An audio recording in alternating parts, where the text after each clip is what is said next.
friends, welcome back to Millennial Planter. Thank you for clicking on this video and checking me out. Today we are gonna get straight into it because we have quite a bit to talk about, and today is a complete care guide to the pumpkin spice of the plant world, aka the Pothos family. I know, super basic, but once again, these guys are a lot of first-time plant parents' plants, and you can pretty much find them anywhere at any big box store. They're everywhere, and we will get to talking about why. So Epipremnum aureum, they are from the French Polynesian islands originally, more specifically the Moorea Island, and they have just taken over. They are an invasive species. You know, sometimes they can cause ecological damage depending on where they are. They have no natural enemies. So, I mean, just throwing all this out there, it makes sense that they are such hardy and prolific and great plants, especially for first-time plant owners, even though they get a lot of hate in the plant world. And these guys are just really hard to kill. So if you have kind of a black thumb, highly recommend these for you. Another cool fact about Epipremnum aureum is that they haven't flowered since 1962, which is a little bit ago. They are a flowering plant, they just don't like to flower. Scientists think it's because something just going wrong in the process of when they come from juvenile to that adult flowering stage, and it's just interesting and kind of mind-blowing because when you think about categorizing plants and giving them their names, a lot of that comes from studying the flowers if they are a flowering plant. So these guys have been recategorized quite a few times. In 1880, when they were first named, they were called Pothos aureus, where they get their common name from of Pothos. Then in 1962, after that whole flowering debacle happened, they were put into the category of Rhaphidophora aurea, then put into the category of Epipremnum pinnatum, and then finally they gave them their own name of Epipremnum aureum.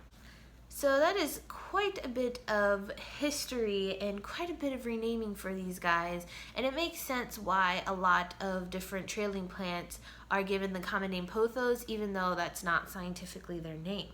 Which will bring us to the varieties of different Pothos that are out there, and you know, they really have a variety for everybody. If you like the basic green, if you like the yellow leaves, if you like white, you know, because that's just like all the fad nowadays. But yes, there is a white plant for you in the Pothos family. So first we have just the regular golden Pothos. This is the basic one. So it's just that there. You can see it has the green, it has the yellow. Some people think that the leaves are sick, but I think they look really pretty. The leaves get really big. You know, these guys can get up to 40 feet out in the wild, which is mind-blowing. They even can get fenestrations in their leaves. Their leaves just like become massive growing up these trees. I highly recommend Googling what they look like in their mature form. I mean, it's completely different. Anyways, this is the golden Pothos. Here, this green, beautiful lime one is called the neon Pothos. And here's a better one for you to see. These guys just grow super, super quick. This one specifically has been my fastest growing Pothos. But these, yeah, they're just so pretty. You know, they have that nice neon color. If they get lower light conditions, they turn kind of a darker green, but not like your regular everyday green. So they're just really cool.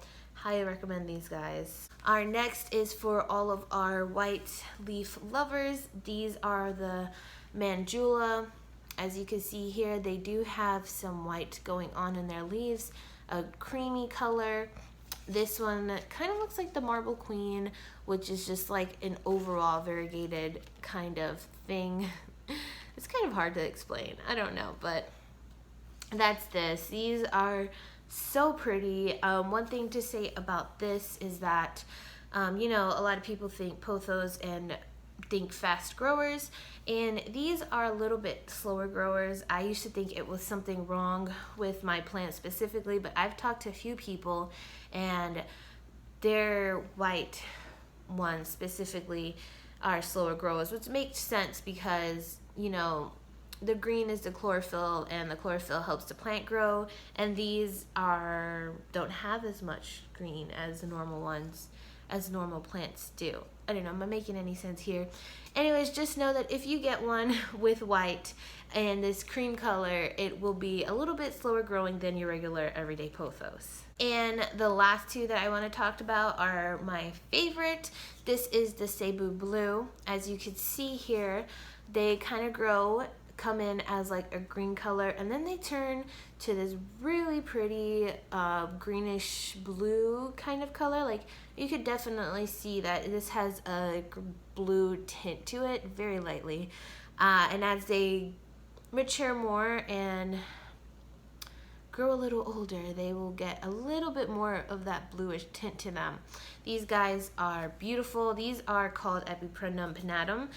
So what the pothos was once called, yeah, highly recommend these guys too. You can find these at big box stores nowadays. I've heard Walmart has had them. They're just amazing. Beautiful, beautiful plants. And here we have Scindapsus pictus argyrius. This one, I mean, I talk about these specifically a lot because they are one of my favorite. I highly recommend getting this one. They show you so much love, and they make you feel like such good plant parents. I mean, just look at this. Look at all these leaves coming in.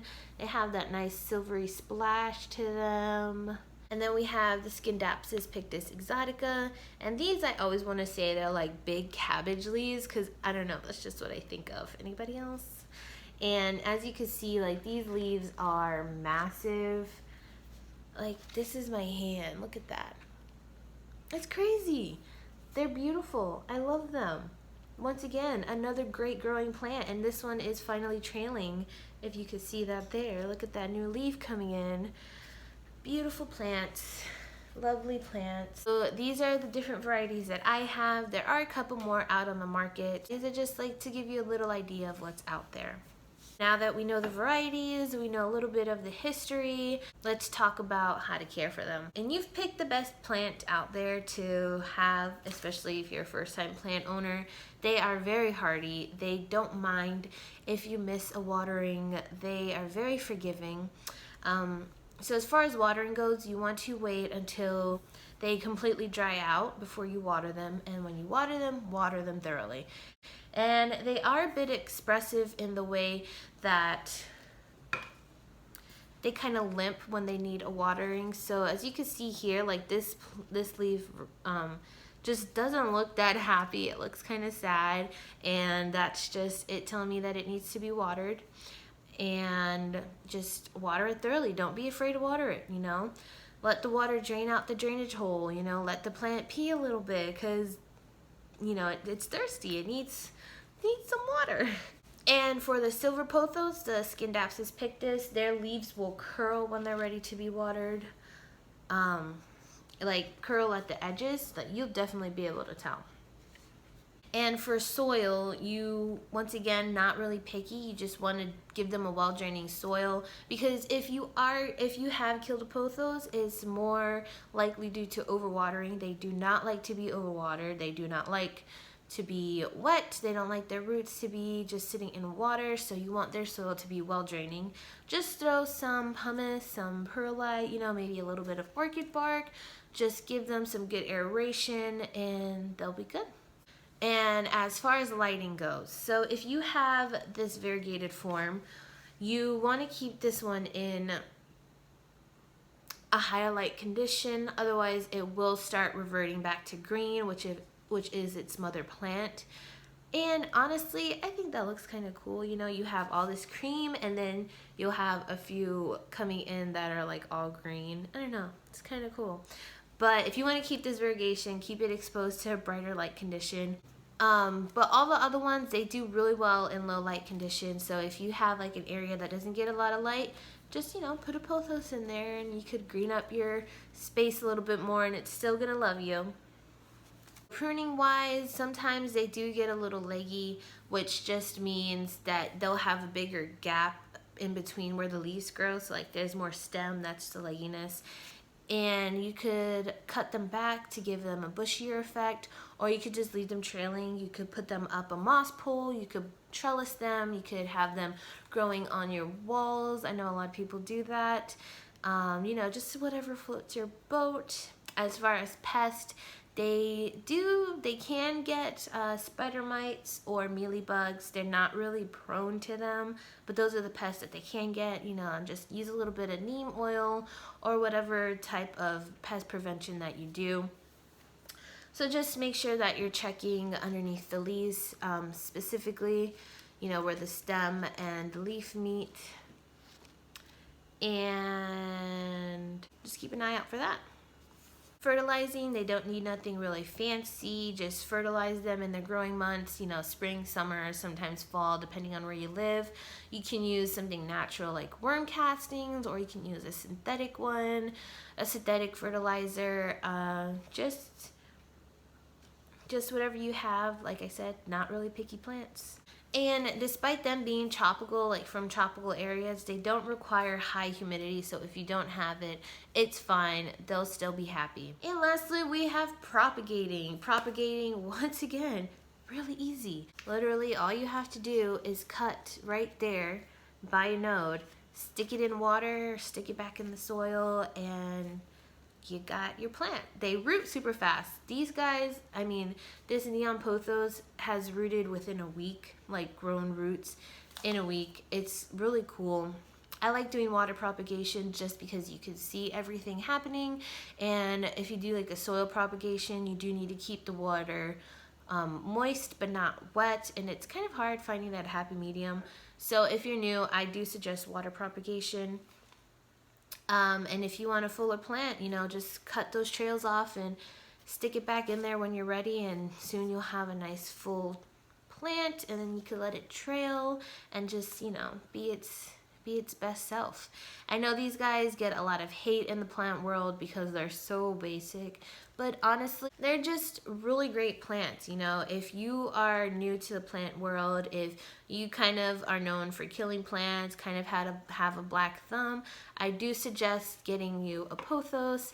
And even if you are great with plants and you've never had one, I still recommend them because they're just fun to have and show you so much love and just make you feel like the best plant parent out there. And who doesn't want to feel like that?